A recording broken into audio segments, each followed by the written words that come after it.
Senhor amado, ó Deus querido, que a tua unção esteja neste lugar, que o Senhor opere e realize maravilhas segundo a tua vontade, que de fato os nossos ouvidos estejam abertos para ouvir o que Deus diz às igrejas.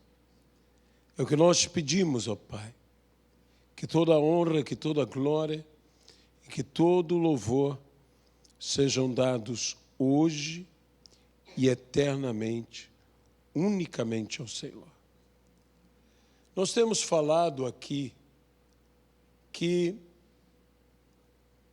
existem palavras na Bíblia que nós temos que trazer para nós nos dias em que estamos vivendo.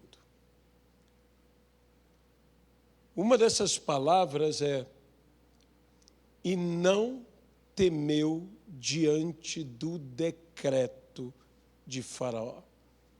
Vivemos dias em que me parece, por vezes, que a igreja teme os decretos de Faraó. Não é que Faraó não tenha autoridade ou não tenha poder e os seus decretos não venham a interferir e mesmo prejudicar as nossas vidas, mas devemos ter uma visão de fé em tudo isto, porque existe um decreto superior sobre a tua e a minha vida, que é a palavra de Deus. E se nós temos um decreto que é a palavra de Deus, por que nós tememos tanto os decretos dos homens? Porventura, o decreto dos homens pode anular o decreto divino?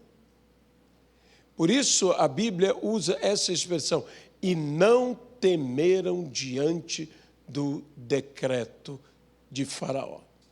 Os pais de Moisés são tidos como heróis da fé, porque eles se colocaram diante de uma situação que havia um decreto de um homem que era simplesmente considerado um deus.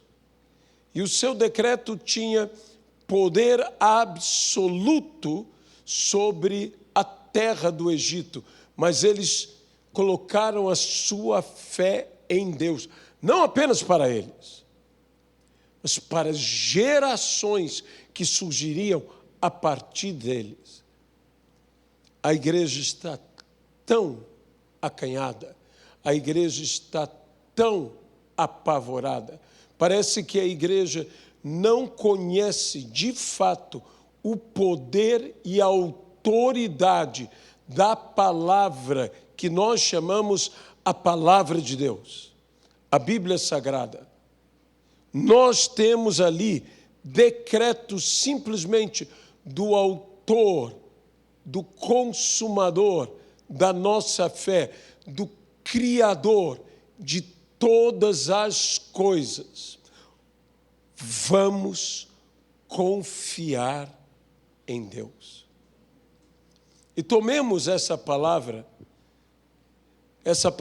de Hebreus que nos diz: não temeram o decreto de Faraó. E que você não tema o decreto de Faraó. Porque se Deus é por nós, quem será contra nós? E mesmo que o decreto de um Nabucodonosor seja nos lançar no fogo, nos lançar na fornalha de fogo, a Bíblia também diz que aqueles jovens assim falaram: se o nosso Deus quiser nos salvar, Ele nos salvará. Se nosso Deus não quiser nos salvar, Ele não nos salvará.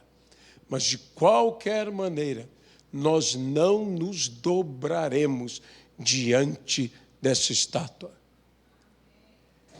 Não tema os decretos dos poderosos dessa terra. Volto a dizer, não é que os poderosos não têm força para impor sua vontade, para exercer não apenas justiça, mas, acima de tudo, injustiça. Mas nós temos um Deus que a sua vontade é, e a dele de fato é, soberana. E nós não podemos nos encolher diante dos faraós deste mundo. Deus há de nos conceder a vitória.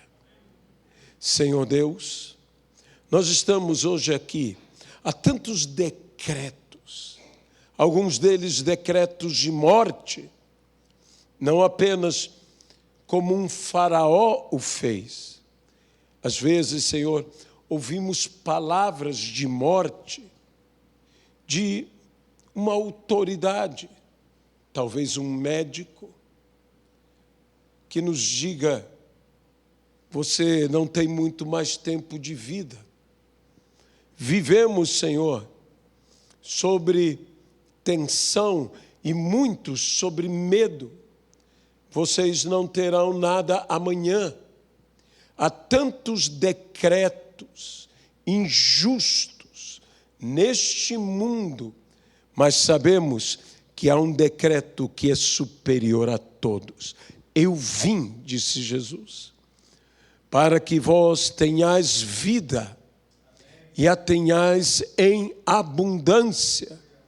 Nós nos apropriamos dos decretos divinos. No nome de Jesus Cristo. Amém e amém.